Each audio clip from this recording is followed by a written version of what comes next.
Good morning, everybody. This is Carrie Getz with another edition of our podcast series. Today, we're lucky enough to have David Maimon on here, and he's going to talk about this really cool new program that's going on over at Georgia State with the National Science Foundation, and some scholarships are there. So, David, welcome first. Thank you so much for having me. Yeah. So tell us a little bit about yourself and then a little bit about the program. So my name is David, as you mentioned, and I'm a professor in Georgia State University. I work for the Department of Criminology and Criminal Justice, but I have another appointment with the Computer Science Department in campus. I joined Georgia State 2 years ago. Back then, before my current position, I held a position in the University of Maryland, doing my work there. But then Georgia State, approached and asked me to come and develop this really cool program around evidence-based cybersecurity. So here I am now, 2 years after, with a fairly large group of scholars and students, I may add, who are working on various aspects of evidence-based cybersecurity, trying to understand what works and what doesn't in the context of cyberspace. My PhD is in sociology, so I'm not a techie. At least I wasn't a techie before I was, before I started doing what I do right now. But during the last 11 years or so, I've been doing cybercrime and cybersecurity research, and I'm thrilled and excited to have made that switch. Yeah, so this is just such a great field anyway. Cybersecurity is definitely not going away. It's all in the headlines. Every time there's a big breach, you hear about it. The recent one with Twitter, and a lot of the Twitter accounts turned out to be a 17-year-old kid. Go figure. But I think that this is one of those really great things. And one of the cool components about this that I really liked about this program is that it actually matches students with chief security officers to do some of this work. So tell us a little bit about how this vision of yours and the colleges came about, and how you guys started this program. Well, I think it's a great question.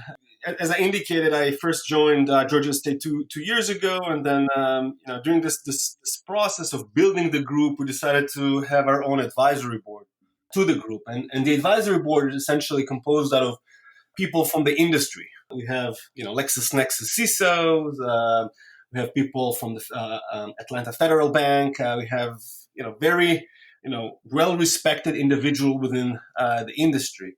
And when we have put together the advisory board, the reason for doing that was essentially try to understand what is it that the industry needs in terms of our skills in educating students, right, in order to conduct cybersecurity research, and students who could actually start working for the industry the minute they join a company. So we sat with our advisory board, and they came up with the idea of having a program in which we will take our students, we will teach them about our evidence-based cybersecurity approach, and simultaneously we will marry them with chief information security officers in large organizations and their team in order to implement the approach in the context of the organization's cybersecurity efforts. And by that, the organization will benefit from the approach, while the students benefit from some of the practical skills that the employers and cybersecurity teams around the country are essentially desperate for. That is essentially where the idea came from. And when we dive deeper and deeper into trying to find justification for this program, it was fairly easy to find, right? I mean, at the end of the day, we know that companies do not really allow students and people who are outside of the organization access to the cybersecurity infrastructure, and so it's very complicated for cybersecurity scholars as well as for those companies to really assess what works and what doesn't. So by having those students using our infrastructure in order to assess some of the questions that the companies had with respect to policies and tools, the industry really appreciate that. And another challenge that we were able to address with this program is, the attempt to implement scientific research in a rigorous way in the context of the cybersecurity discipline, right? I mean, so all these challenges we figured we will be able to address with our program, and we applied for. We submitted an application to NSF, and we were very happy to hear that NSF decided to support it.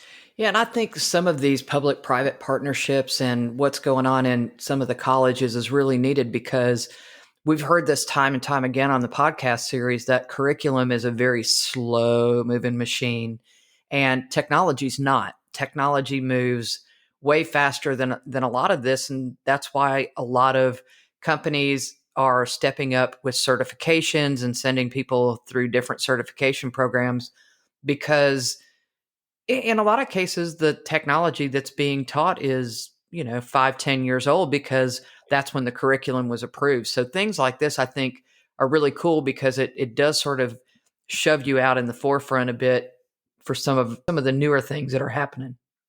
I agree. I mean, at the end of the day, and this is again, this comes from the conversations we have and we had with our advisory board and people from the field. Right? I mean, the major challenge that folks in the industry experience with hiring our students was the huge gap between the theoretical knowledge that the students have and the practical skills. And so our program is all about trying to bring both the theoretical knowledge and the practical skills. In fact, our advisory board and the chief information security officers who will decide to participate in this program will pretty much help us to design the curriculum. I mean, they will tell us exactly what the industry essentially needs in terms of their new new employees' knowledge, and based on that, we will able to teach the students this specific knowledge and practical skills. So it'll be academians, it will be chief information security officers and their team getting together, deciding on the curriculum, deciding on the tools that we want to teach, deciding on the technology that is commonly used right now, or heavily used, I would say, right now by most of the organization. And that, in a way, will determine what we will teach our students. And that's really important too, from a finding new talent in the industry standpoint. I mean, about 30% of this industry is going to gray out within the next 5 years or retire.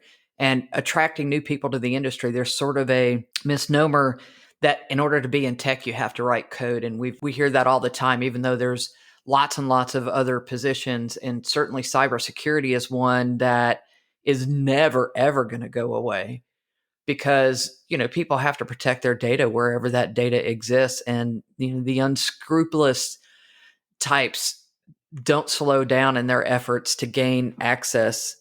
And we've seen this recently, with some of the ransomware attacks on small towns and places and entities that thought that nobody's really interested in my stuff. Turns out they're really interested in their stuff because there's money involved in stealing that stuff. So bringing in CISOs, I think, and for those listening that don't know what that is, that's a chief information security officer. But bringing in that CISO suite and that C-level suite and understanding really what their pain points are and what that curriculum needs to look like, especially being able to add that practical application knowledge is huge. When years ago, the deal was it really didn't matter if somebody had a degree or not. People were more interested in the skills that they brought to the table.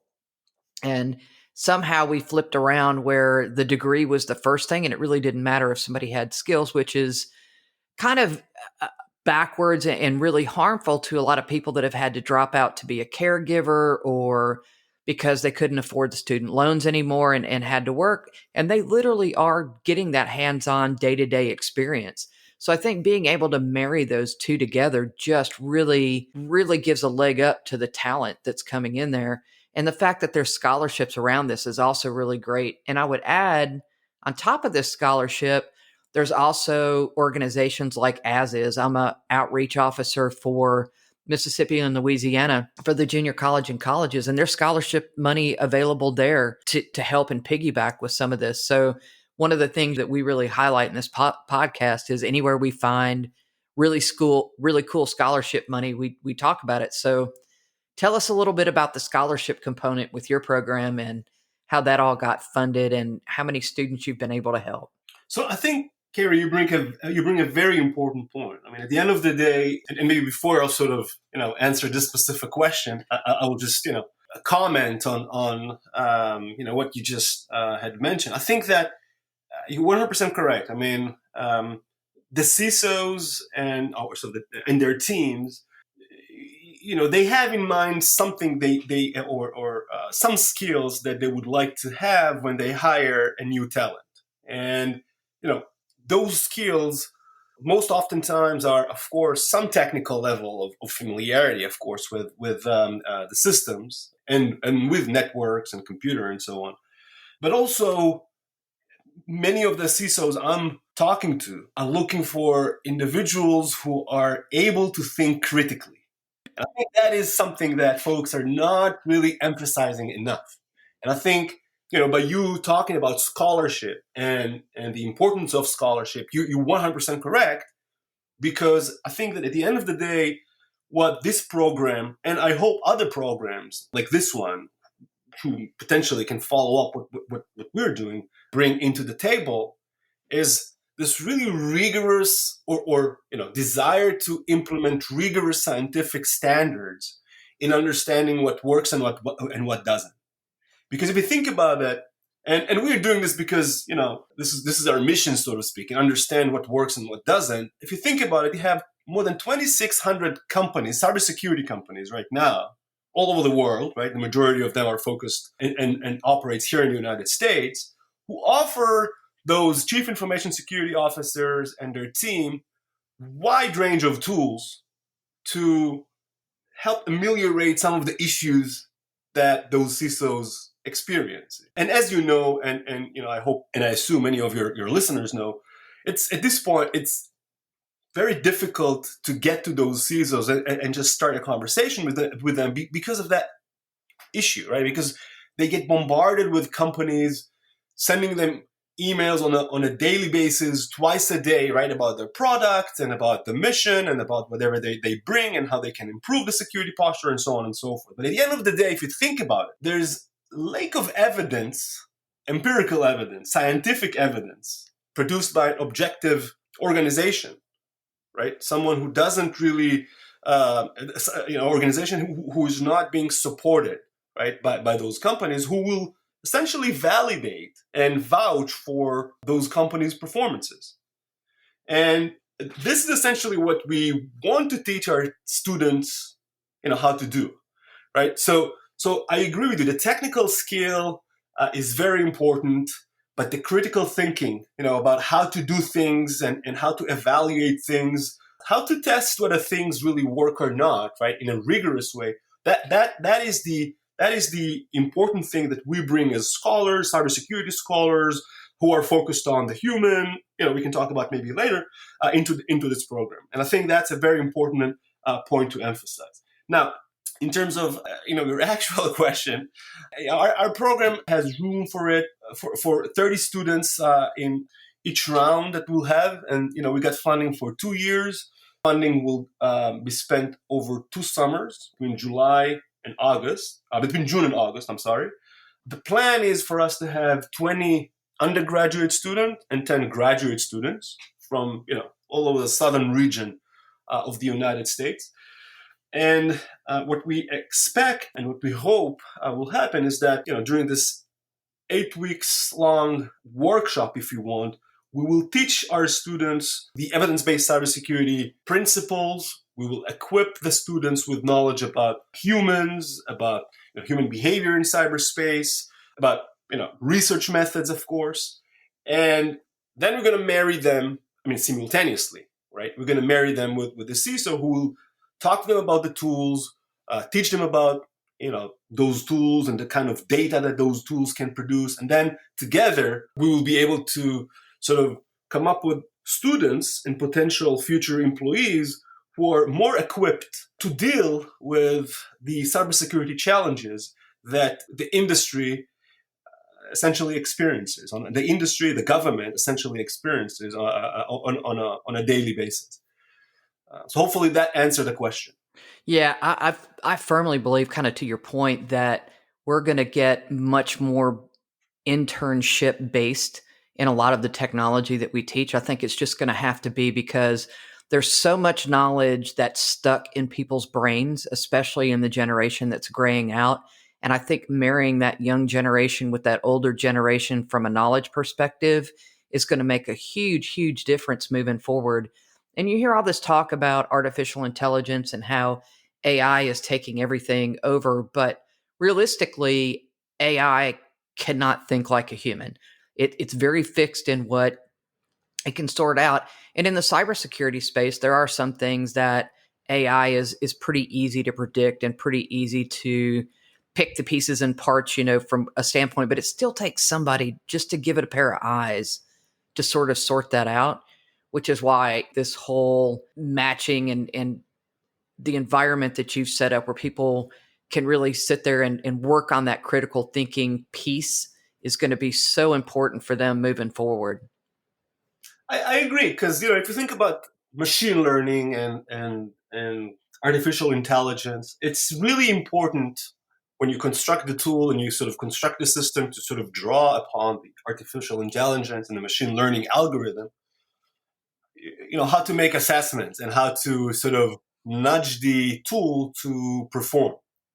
So far, the way we understand it, those tools have been configured to use knowledge which has been sort of produced by those really talented security officers and their team. Their, of course, their professional background, their ideas about how things should be. And based on that, the tools will sort of assess the reality, sort of speaking, and then propose a potential, nudge, right, for the system to sort of, change or respond to a specific, stimulus that it experiences. I think that with the approach that we bring, the evidence-based cybersecurity approach, that flip things their end. I mean, they supplement it. They say, okay, it's really important for us to rely on professional backgrounds. It's cool that you guys are using your past experiences, but when you sort of configure the tools, right? But it's only your past experiences. I mean, it could be that you have a unique experience, and that's why you think that the tool will or should be configured in a specific way or another. But it could be that your experience is so unique that if you configure the tool in that way, the tool will not be effective in achieving its goal. And so the evidence-based cybersecurity approach essentially calls for us to move away from relying only on professional background, right? Or on so those chief information security officers and the security teams' histories, right? And move into a model in which the tools, the AI algorithms, the machine learning algorithm will be configured based on evidence from the field, rigorous scientific evidence from the field, which will be collected, using, I shouldn't say complicated research design, but I should say scientific research design. We love experiments, right? So, that is, in my mind, the golden standard of academic research. So, running experiments in order to really understand what works and what doesn't simply makes sense, right? In the context of testing a new drug or testing a new policies. I think that that's essentially what we should do in the context of the cybersecurity field. And once we have this knowledge, then we can feed it into those AI or machine learning algorithm, which potentially could help improve our security posture. Now, this is an empirical question again that we're going to have to test, but this is some of the tools that our students will be equipped with once they graduate from our program. Yeah, and there's been lots and lots of studies that have shown that AI carries the bias of the coders and whoever programs the machine. So if everybody learns the exact same way, there's zero diversity of thought in how the coding works. There's zero diversity from a troubleshooting, look at it different way perspective. So it almost is a very linear method to get from point A to point B through AI. Whereas if you bring about multiple different experiences and multiple different paths into that equation and how it's programmed, it can only be better. I agree. So, in my view, it's important to bring more science into this discipline, into the cybersecurity discipline. So we should, again, move away from those biases you just mentioned.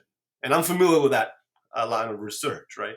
We should move away from that model into a model in which we use scientific evidence from field experiments, from research design where we draw on survey methodology, from rigorous observations, right, of how people respond to the tools to really configure those AI and machine learning based security tools that are being offered for sale by many of the vendors out there right now. Well, and we've all heard that saying, in order to catch a crook, you have to think like a crook.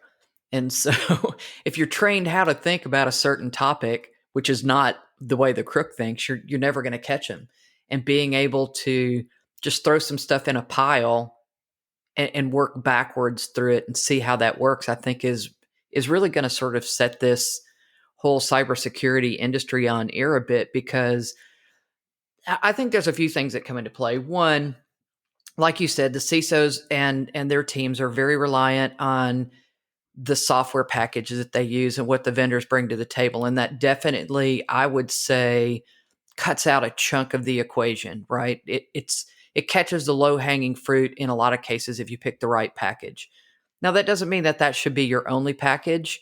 And I think as we move forward with all kinds of data, it really takes somebody paying attention to who the vendors are, but you have to sort of walk the walk and talk the talk and in order to be able to say, well, this package is doing a great job for X, but that doesn't mean we need it for Y, because there might be something better for Y and there might be something better for Z. And the best approaches in a lot of cases for cybersecurity are a very layered approach anyway, where it's multiple tools and multiple things that are configured together. And we've sort of gotten to the point in this industry where we're so reactionary that we don't give ourselves enough time to plan ahead, to see what's out there, to really use RFI cycles, for instance, to find out what all the capabilities are, because this vendor has done really good for us for 10 years, so we're just going to keep with them for 10 years. And then we find out there's a vulnerability somewhere else. Right now, remote work is a great example of that, right? Look at all these people that used to be working in a corporate office building and now they're remote work somewhere else. And a lot of these unsavory characters are getting in through home VPNs, through open Wi-Fi's, and we now have devices that are connected in not the best ways. And we're not necessarily monitoring VPN usage. We're not monitoring where our data goes. And so I think coming out of this whole thing, the timing for your program is really pretty amazing, probably not intentional, but amazing in that we're just looking at a different set of facts and figures right now than we were even 6 months ago. I agree. I think the timing is great. It was not intentional, Kerry, because we submitted the proposal to NSF in early January, and we only heard back from them a month ago. So, it wasn't intentional. Nobody had in mind what we are experiencing right now in terms of the pandemic. But I agree 100%. I think that, taking into consideration the ecosystem within which we all sort of operate and the key actors that use the ecosystem to sort of support the mission of their organizations and their livelihood is key in tailoring the right security solutions, the most effective security solution. I mean, those are the right security solution, at least in my mind, the most effective security solutions to companies, the most effective policies to companies, because at the end of the day, I mean, you talked about, layered cybersecurity defenses and many vendors out there, and the fact that some organizations are essentially capable of, willing as well as have the resources to support a very complicated cybersecurity posture by simply purchasing tools. But, right now we're all experiencing difficulties, right? All work with limited budgets. And I assume that even those huge corporations, right, who used to invest tons of money in cybersecurity solutions will face difficulties finding resources to simply buy everything. And so I think the approach we need to take, and the approach that those organizations maybe are now in a better place, better position to start thinking about, is what works and what doesn't. Do I need to spend millions of dollars simply buying everything in order to comply with, NIST framework? Or, maybe I should test what works and what doesn't.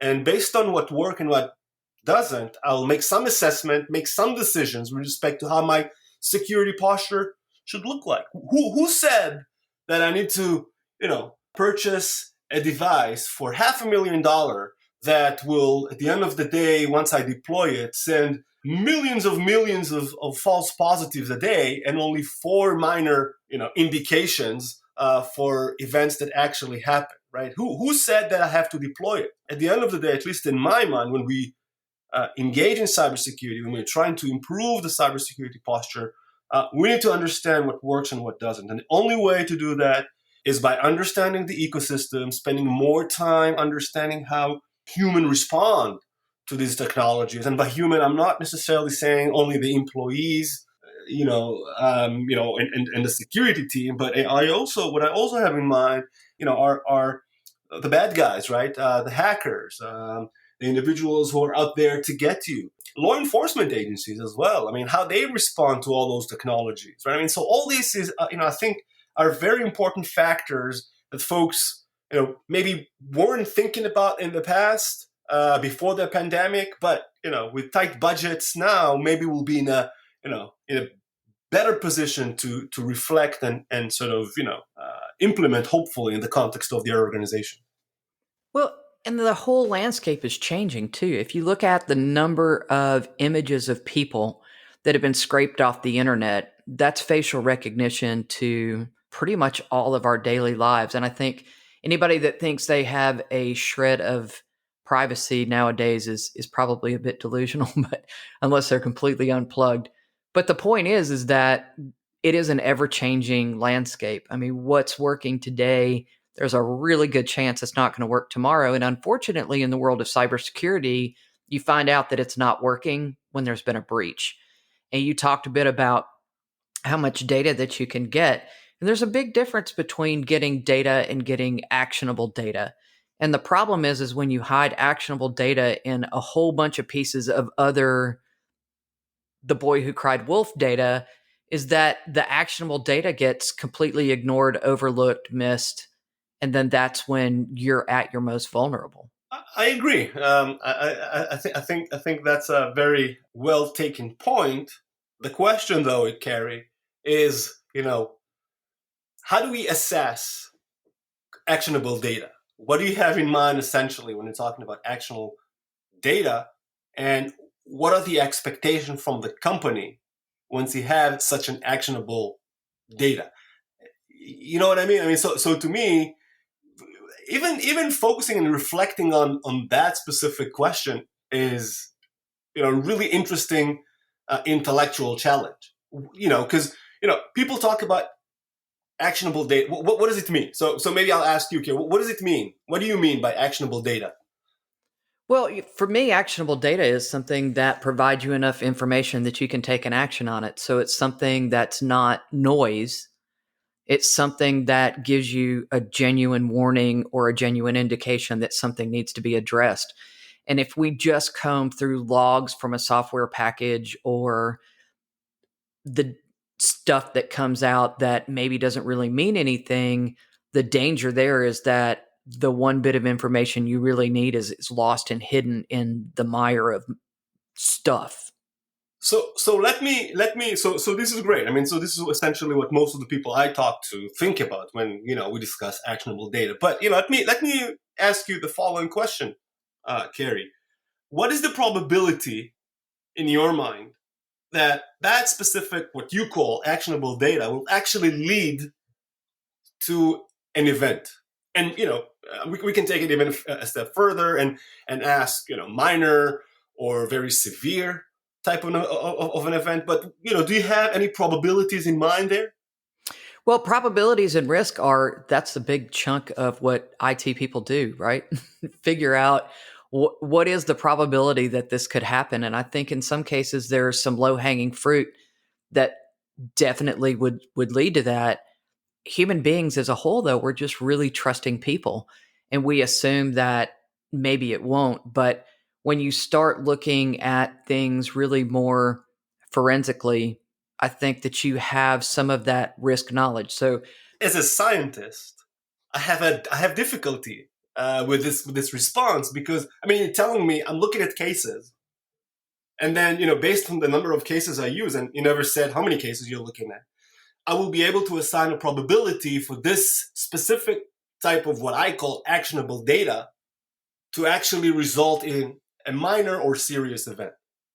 And in science, we don't work this way, right? I mean, we do not, I mean, we don't work based, I mean, some of us do work based on hunches, and then write amazing papers and what have you. But in order for me as a scientist to tell you that this is really actionable, that this is really data that you should be worried about, this is really, threat that, can take over your entire organization, that, I need to quantify it in some kind of a way that will allow me to assign a probability, right? And that is essentially, what I'm missing right now in the field. I understand many people sort of, looking at some data that in the past they've seen in, one case or another case that they were working on, and say, based on my experience, I think that this, whatever I found right now, the whatever threat that I'm facing right now, because someone has been talking about me on the darknet, may result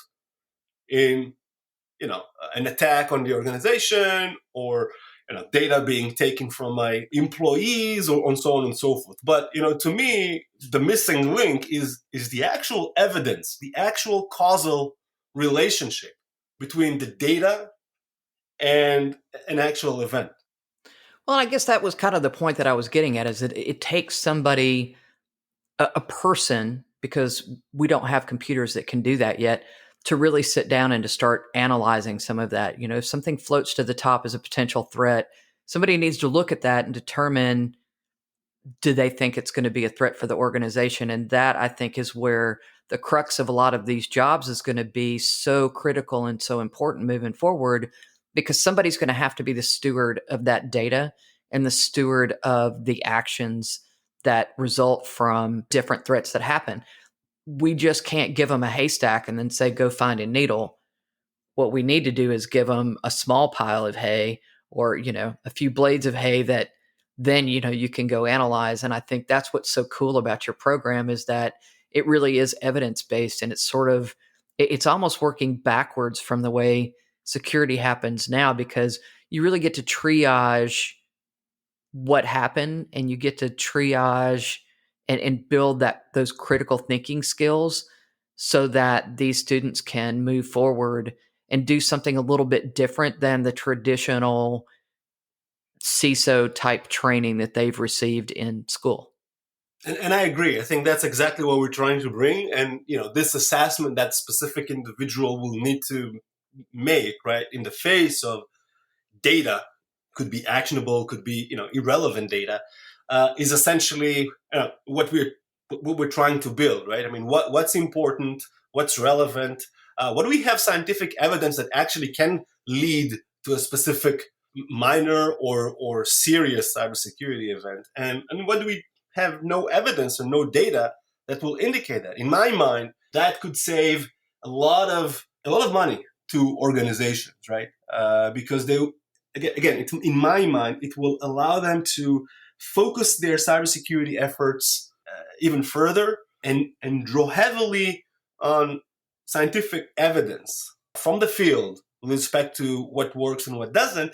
And if you think about the new sort of type of employees, the cybersecurity employees we build, those employees, in my mind, again, will be also able to come up with those assessments and conduct their own scientific research. They don't have to publish it, right? But they can conduct that scientific research on their own. Once they have the skills, once they have the know-how, once they take into consideration the cybercrime ecosystem, as we call it, once they understand their organization technology and the goals of their organization, they will be able to do it themselves. And that is, in my mind, and I think that our advisory board and many of the CISOs that we've discussed with program, as well as simply talking to them, that is what missing right now in the field. So talk people through a little bit about how you start. Let's assume that you've got project A on the table. How do you envision starting from the evidence side? How do you envision that working through to coming up with something really cool at the end of the day? Talk about the kind of steps and processes and how it's a little bit different than the way things are done today. Sure, I'm happy to do that. So one of the cool things that our group has that I'm not sure how many other groups actually possess is our own computer network. The university, from obvious reason, based on type of research that we conduct, which is of course very much related to this specific program, the university did not allow us to have our own network. So we had to sort of open our own infrastructure in order to conduct the type of work that we would like to engage in as a group. That gives us a really cool cyber infrastructure that allows us to play with things. It allows us to deploy different technology. It allows us to be in various areas of the net, of the dark net, of the deep web, which are very complicated for folks to be in across their academic career, because schools are not thrilled with you using their network to go and dive the darknet and talk to people on the darknet. And so we have that. And that is a really cool advantage, if you want, that our group has, because we have this infrastructure that allow us to do all those things. So, one potential project relates to threat intelligence of a company. If we just, try to sort of come up with an idea for a project, will be okay. I want to see, if I'm a CISO, I really want to see, if I'm a CISO of a bank, whether the darknet vendor mentioning of my customers' names, like the fact that the vendors in the darknet have my bank credit cards information or customers information or whatever, really influence my security posture, right? If folks are talking about my bank in the darknet on a daily basis, is it really correlated with an increase on the number of attacks that I'm seeing? Is it really correlated with fraud reports that my customers submit on a daily basis? I mean, simply trying to understand what the threat intelligence, whether the threat intelligence that is provided by many of those companies is really effective, right? So folks will be able to work with our students who will be working for those companies during those internship program to answer those questions. Another question that companies will be able to answer is, I have a tool that I'm really interested in deploying in my organization, but I want to see that the tool is really effective in accomplishing the goals I have for it. I mean, of course, the tool has their own goals, but every CISO and every security team have an idea with respect to what they hope the tool will do for the organization. I don't want to experiment, of course, as a CISO, right? I don't want to experiment with my organization, but here I have this really cool cyber infrastructure with a student who works for me during the summer and who's getting paid to test the effectiveness of a tool. So during the 2 months period of time, we will be able, as the organization, right, who support or participate in the internship program, we will maybe design a small replica of the organization, deploy on the cybersecurity infrastructure that GSU offered to this evidence-based cybersecurity research group, and then get some results with respect to the effectiveness of a tool in accomplishing the goals that I have for it. This is essentially how I see an engagement, a potential engagement between the companies and our group. In a way, the students, the interns, will facilitate that relationship, because we're going to equip the students with all the tools, scientific tools, sort of speaking, that will allow them to test those policies and tools. And then once they go on the companies, and they work with those CISOs on different issues, different problems that they're trying to address, they will be able to bring this technology and test it, with us on our infrastructure. That is essentially the type of engagement that I see. Yeah, I think just being able to build that critical thinking is going to be so great for this whole industry moving forward. I really applaud your efforts in this pilot. So tell us now, if somebody wants more information, or if there's a student out there that is interested in the scholarship for this, or how to get in touch with folks at your program just through Georgia State. And certainly I'll put a link in there, but what's the best way for them to get in touch with you? So on our website, ebcs.gsu.edu, we talk about the internship program, and we actually have a webpage, which is designated for both students and companies to apply and participate in this program. So again, ebcs.gsu.edu.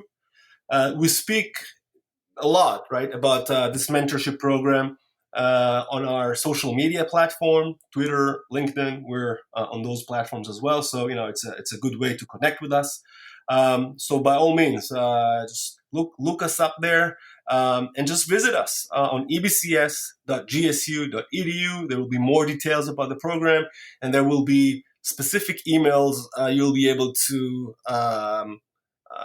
email addresses you'll be able to send your queries to. We're more than happy to respond, as well as for students. There will be there's a web page right now where the students can actually submit their application to participate in the program. For companies, the process is a little more complicated, because we want to make sure that our program is essentially in line with what the company is looking for. So we're going to have some conversation, and then sign a document that essentially indicates that the company is interested in teaming up with us and the internship program. But for students, the application process is pretty straightforward. Perfect. Yeah, I think that'll be helpful for all the people that are sitting in vehicles right now listening to this that don't have a piece of paper they can, or the links will certainly be below when you guys look at the podcast description. So David, I absolutely want to thank you for your insight, your time this morning. I think it's been most beneficial. I'm sure everybody listening will get a lot out of it. Thank you so much, Gary, again for having me. I had a blast participating in this podcast.